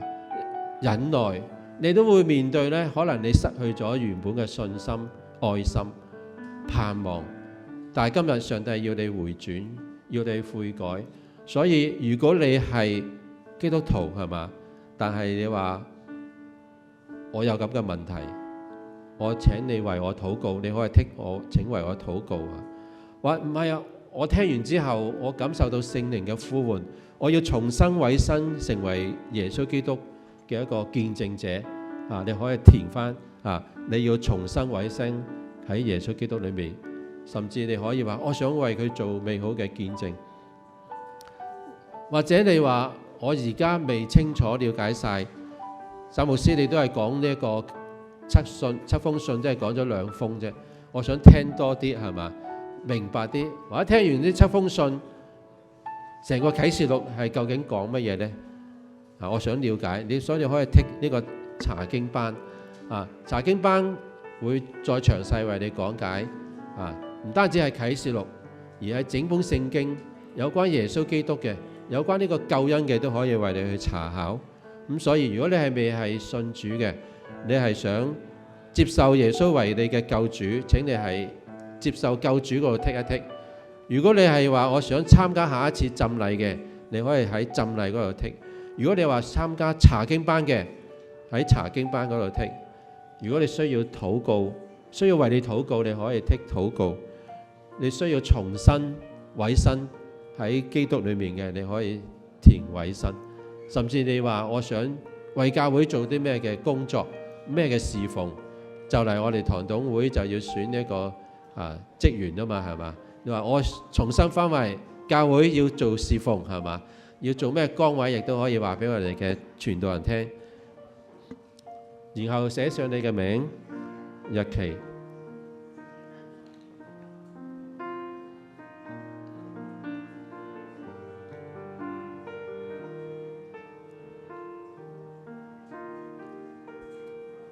另一個邀請你下一次嚇，唔係下個星期嚇，隔個星期都係星期六安息日下午3點鐘，我哋會講3個教會嘅信嚇，跟住落嚟嗰3個教會，咁邀請你哋繼續出席，唔單止你自己，邀請埋你哋嘅朋友或者你報道嘅對象，希望你都邀請佢哋嚟一同，我哋再去探究跟住落嚟嘅3個教會同埋3個嗰個時期所面對嘅問題，可能亦都係今日你會面對緊嘅問題。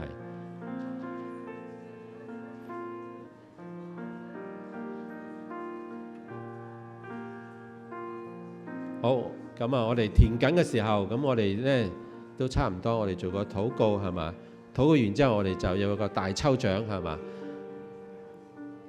好，我哋都為自己我哋都為做決志、做回應嘅人一齊禱告。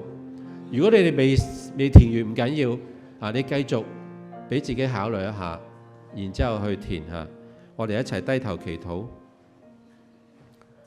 親愛嘅天父上帝，感謝你透過呢啲嘅書信係去同我哋說話。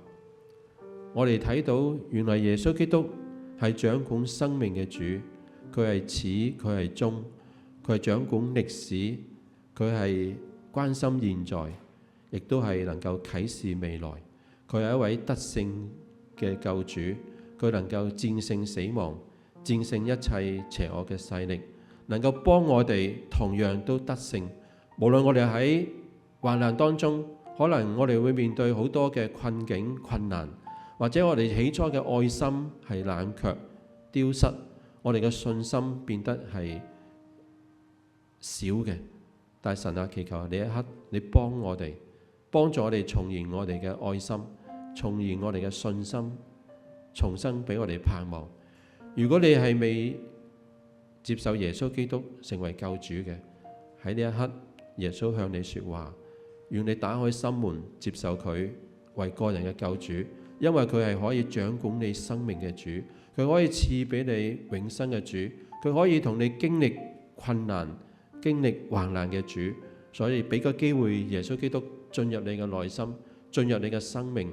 所以如果你願意接受佢為你個人嘅救主，大膽嘅係回應佢，更加大膽嘅就話我願意喺下一次有浸禮嘅時候，我要係藉着浸禮去接受耶穌為個人嘅救主。如果你未作出呢個選擇，呢個時候你可以作出呢個選擇，可以回應主對你嘅呼喚。我哋一眾嘅弟兄姊妹，你亦都可以回應主啊！我從前可能有愛心冷淡嘅地方，求主你幫我悔改，幫我重燃呢個愛心，以致我能夠係更加好嘅去為教會去服侍，為主耶穌基督嘅福音去做呢一個嘅傳播，將呢個教會嘅燈台係點亮，使到聖經講座成為繼續為你發光發熱嘅地方。所以如果我哋願意再次嘅委身，你都可以再次嘅回應，甚至同我哋傳道人講，我要為主做更多嘅工作。但係最重要嘅，上帝要你嘅心，你要用心回應佢。所以呢一刻，我哋將所有我哋在座嘅朋友，我哋嘅弟兄姊妹交你手裏面，祈求你賜俾佢哋能夠親近主嘅心，明白主嘅心。我哋下一次2個禮拜後，我哋再次打開聖經嘅話語，述說你俾我哋嘅信息嘅時候，願你嘅聖靈繼續感動我哋在座每一位繼續嘅參與，更加能夠係邀請朋友、邀請家人嚟到，因為呢個係上帝係耶穌基督對我哋嘅邀請，對我哋說話。願你聖靈繼續與我哋每一位同在。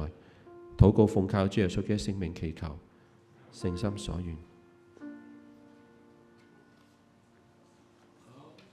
多謝湛牧師嘅分享。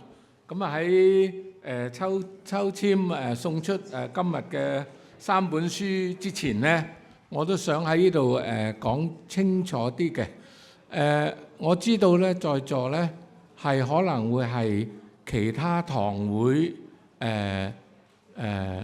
嘅弟兄姊妹，或者係其他堂會嘅慕道友喺我哋中間嘅。咁你唔緊要，你填咗嗰個回應卡。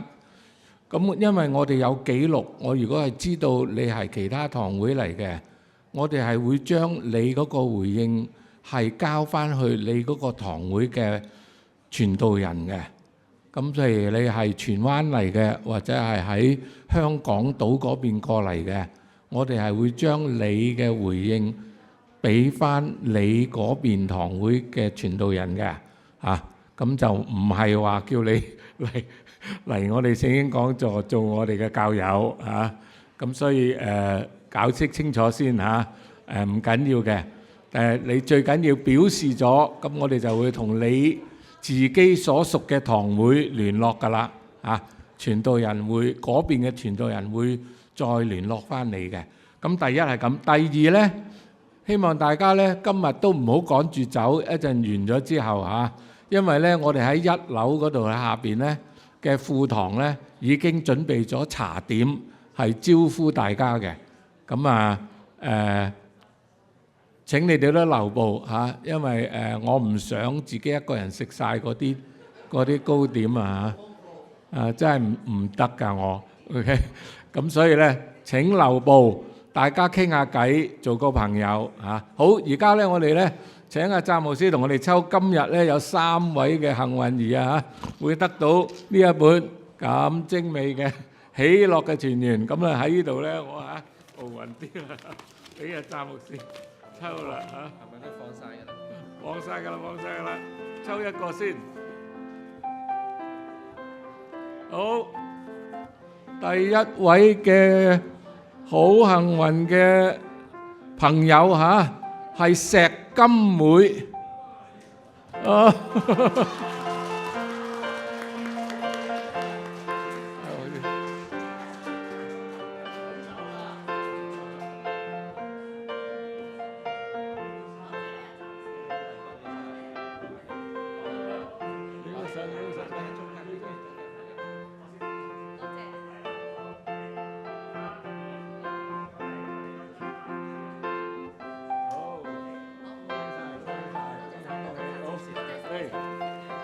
再嚟，好，下一位，係我哋姊妹堂海江教會嘅 Lily Hall。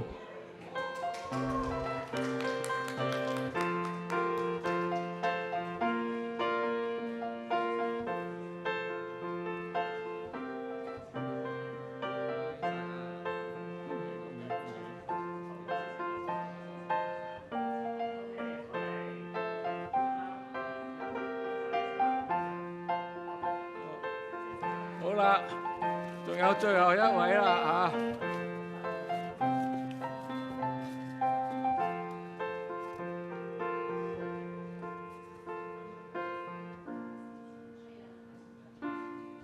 呢個係我哋本堂姊妹嘅朋友恭喜你高漢明先生，高漢明弟兄。係咪有高漢明？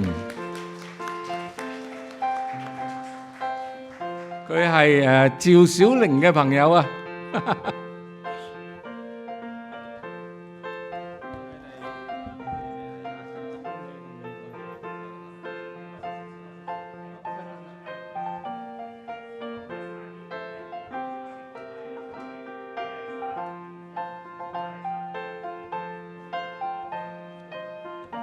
好，再一次多謝大家今日嘅參與咁2個禮拜後嘅星期六下午再見，上帝祝福大家。